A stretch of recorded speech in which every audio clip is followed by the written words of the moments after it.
ইমাম হুসাইন রাদিয়াল্লাহু তাআলা আনহুকে ফারুক আজম বললেন, আপনি যে বলছেন এটা একটা লিখিত দিতে পারবেন?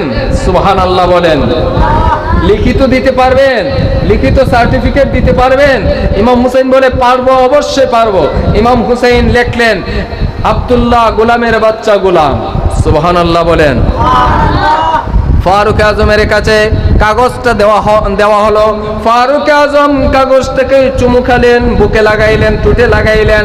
ফারুক আজম বলেন, আমার জীবন সার্থক হয়ে গেল, আমার জীবন সার্থক হয়ে গেল, আমার নাজাতের একটা ফয়সালা হয়ে গেল।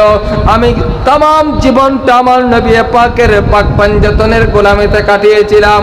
লিখিত কোনো সার্টিফিকেট আমি পাই নাই, তবে আমার নবী আমাকে আশারায়ে মুবাশশারা জান্নাতের সার্টিফিকেট দিয়েছেন। আমি যেন পাকের গোলাম, পাক পাঞ্জাতনের গোলাম, এই সার্টিফিকেট তো পাই নাই। আজকে নবীর নাতি ইমাম হুসাইন রাদিয়াল্লাহু তাআলা আনহু আমাকে গোলামের বাচ্চা, আমাকে গোলাম, আমার সন্তানকে গোলামের বাচ্চা, গোলাম বলে যে স্বীকার করেছে, আমি ফারুক আজমের জীবন ধন্য হয়ে গেছে। জুড়ে বলেন সুবহানাল্লাহ। তিনি ওসিয়ত করলেন, ফারুক আজম ওসিয়ত করলেন, আমার ইন্তেকালের পরে এই কাগজটা আমার কফিনের ভিতর দিয়ে দিও। যখন যদি কোনো ঘাটে, কবরে, হাসরে, মিজানে, পুলসিরাতে কোথাও আমি আটকিয়ে যাই, তাহলে আমি এই কাগজটা পেশ করব। আমি কাগজটা পেশ করে বলবো, আমি হুসাইনের, আমি পাক পাঞ্জাতনের গোলাম। জুড়ে বলেন সুবহানাল্লাহ। এটার নাজাতের উসিলা হবে। সেখান থেকে মাসালা উদ্ঘাটন করা হলো। বড় নবী আলাইহিস সালাম আউলিয়া কেরামের ব্যবহারকৃত পোশাক থেকে কিছু অংশ অথবা কোনো জিনিস অনেক ভক্ত মুরিদানরাও ওসিয়ত করে, আমার ইন্তেকালের পরে আমার হুজুরের পাঞ্জাবের একটু কাপড় আমার কাফনের ভিতর দিও।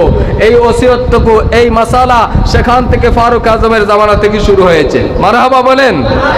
তো এবার ফারুক আজম যদি এভাবে মনিব স্বীকার করে নিতে পারে, পাক পাঞ্জাতনকে, ইমাম হুসাইনকে, আমরা পারি না? কথা বলেন, পারে কি পারে না? এই জন্য ফারুক আজমও তো আমার নবী পাকের কদমের পাশে শুয়ে আছেন।